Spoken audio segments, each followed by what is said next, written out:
No sightseeing! No sightseeing! No sightseeing! No sightseeing!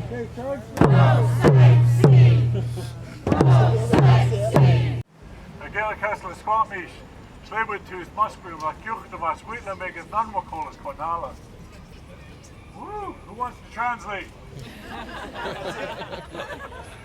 Traditional names Owadi. I'm from a small village on Guilford Island, and of course thanked and recognized the title holders of this wonderful territory known as Vancouver, or a portion of it is known as Vancouver.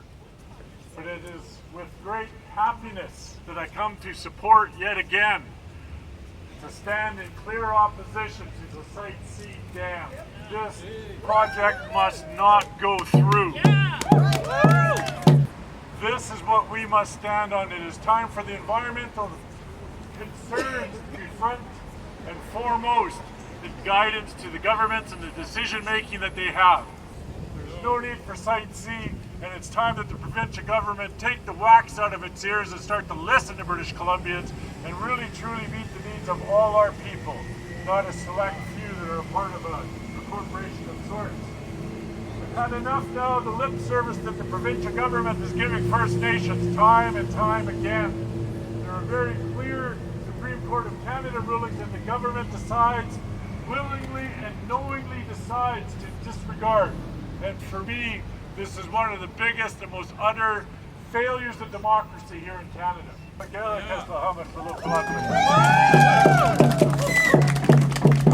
Grand Chief Stewart Phillip.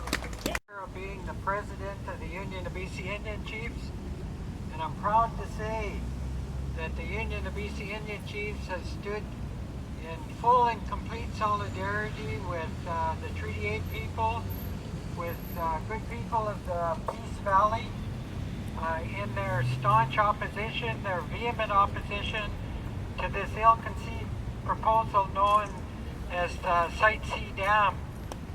And we are absolutely appalled that the Clark government, in its arrogance, is moving ahead and issuing permits and absolutely destroying and devastating the lands adjacent to the Peace River. They have systematically destroyed eagles' nests, and they are clearing land while there are still a number of court cases pending with respect to their right to even be there.